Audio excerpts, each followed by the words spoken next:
1, 2, 1, 2, 3, 4, 5, 6.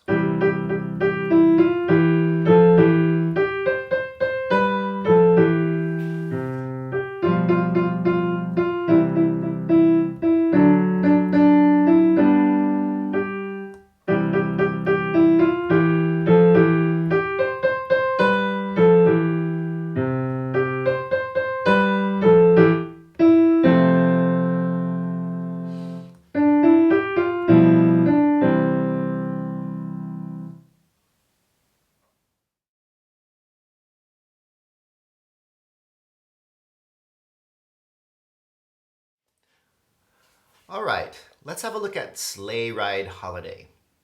Now in this piece, we are introduced to a new time signature. In case you're wondering what a time signature is, if you look at the very, very beginning of the piece and the first line, right next to our treble and bass clefs, you should see a number that looks a lot like a fraction. That is the time signature, and it tells you how to count the measures in the piece, all right?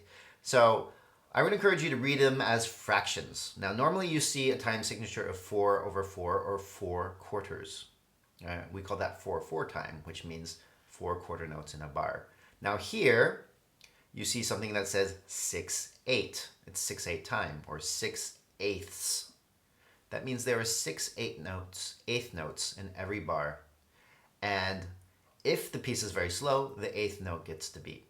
But normally, when you play pieces in 6/8 time, they're a little bit faster, so we like to feel them in a 2 time. And in each large beat, 1 and 2, we'll divide them into groups of 3/8 notes each. Okay, so we call this is something called compound time. And instead of subdividing each beat into a 1 and 2 and, we're subdividing them into a 1E and 2E and 1E and 2E and, all right? So when you're feeling this piece, you can either think 1E and 2E and in each one of those syllables is an 8th note, or you can think 1, 2, 3, 4, 5, 6, 1, 2, 3, 4, 5, 6, where 1 and 4 get the large stresses. So those are the main beats, 1 and 4. Now, looking at Sleigh Ride Holiday itself, it's not very difficult to play, okay? The left hand starts in a position C and just remains there the entire piece, okay? Now, when you're playing the left hand, I would encourage you to get used to the chords that we are using. So it uses a C major chord, as we see in measure 1. The next chord we see is in measure 5. And this chord is a G7 chord, or a G dominant 7 chord, all right? See, the G is right there, okay? Here's the 7th. And then, of course, we go back to a C major, okay? Now, in measure 7, we play part of a D major chord, the first and the third of the D major chord. And try not to move your hand when you play this chord. We'll just play it with our 4th and our 2nd finger like that. The full chord looks like this: D, F sharp, A, but you only need to play D and F sharp in this case, okay? Now in measure 8, there's a G major chord.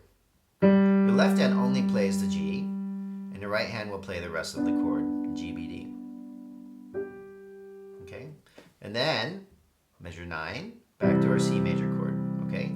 So we have here C, measure 1, G7, a D chord, and we have this G chord that's divided between our 2 hands in measure 8. Okay? Now, there's one more chord, and that chord is this F chord, which is in 2nd inversion, what I like to call 3rd position. All right? Now, that chord is on measure 14, where you see this fermata. Okay? So it's the one chord that's slightly different, so just be prepared for that. We have a C, an F, and you finish, of course, with 2 familiar chords, a G dominant 7 going to a C chord. Now, if you're unfamiliar with thinking about chords, I really encourage you to think chords when you are reading music and not just every single one of those notes. I mean, otherwise you have to read 3 individual notes every single time, whereas when you get used to seeing these chords, it makes it a lot easier to read. and quicker as well. You can write the chords in underneath the chord, the actual chord when you see them, the names of the chord, I mean, write the names of the chord in. And that might help you to identify the chords as you go along, okay? Try not to write individual notes in, but just write C major, G7, D major, G major, and the F major, okay? Those are our chords for this piece. Now, looking at the right hand. The right hand starts third finger on G, okay? 1, 2, 3, 1, 2. So we count those when you see in 6/8 time, quarter note going to eighth note.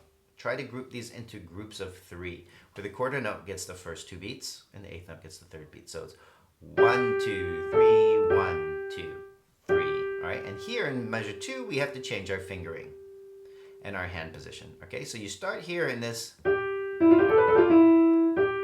third finger on G, thumb on E, right? And then at the end of the bar, you see we have second finger on G and a slight change of hand position. So your hand actually goes up 1 key for measure 3. 1, 2, 3. Okay, when you get to measure 4, make sure you count 5/8 notes in there. So 1, 2, 3, 1, 2 when we play that G. All right, we're going to switch hand positions, okay? Again, now fifth finger on G. 1, 2, 3, 1, 2, 3, 1, 2, 3. Reach with your thumb to play part of that G major chord, okay? There's that G major chord. That's split between the 2 hands. Okay, and then from measure 9 onwards, it's very similar. So third finger back to G. Like the beginning. 1, 2, 3, 1, 2. Second finger on G. 1, 2, 3, 1, 2, 3, 1, 2, 3, 1, 2, 3, 1, 2, 3, 1. Now we move to position C on the fermata, and that goes with our F major chord. If you like, when you're playing hands apart, you can add that chord in there, just for fun. All right? Okay, and that's the right hand. So you just have to watch out for those 3 positions that we have. So we start in this position, which is kind of like an E minor, and then you move immediately into bar 2 to this position, which is like an F. And then we have, going into bar 5, our C position, okay? And after that, all it takes is just to put hands together. So try to always see those chords in the left hand. 1, 2, 3, 1, 2. Change your position. 1, 2, 3, 1, 2, 3, 1, 2. Change position. D major,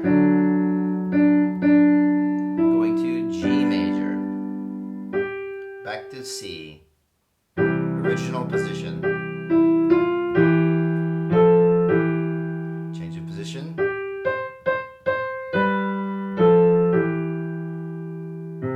stay here, change position, and play F major.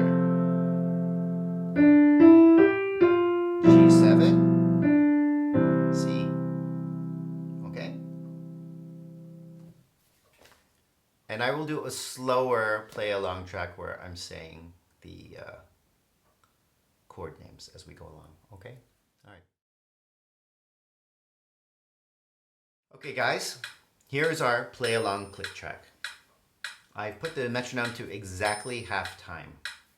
And I will be naming the chords as we play along to, and also position changes to help you through it. Okay, here we go. 1, 2, 3, 4, 5, 6. C major. 1, 2. Position change.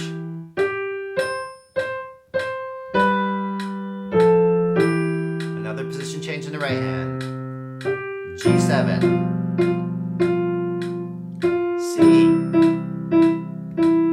Here's D major, G, C.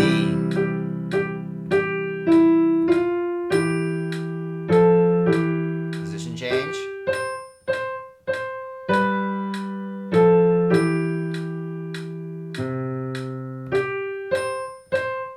Try to crescendo.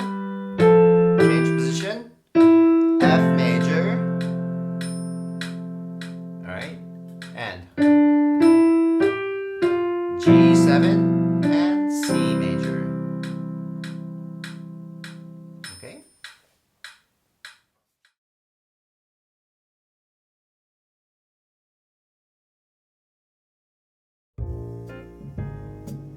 That's it for this video. If you found this video helpful, please consider clicking on that like button and subscribing to my channel. Thanks for watching.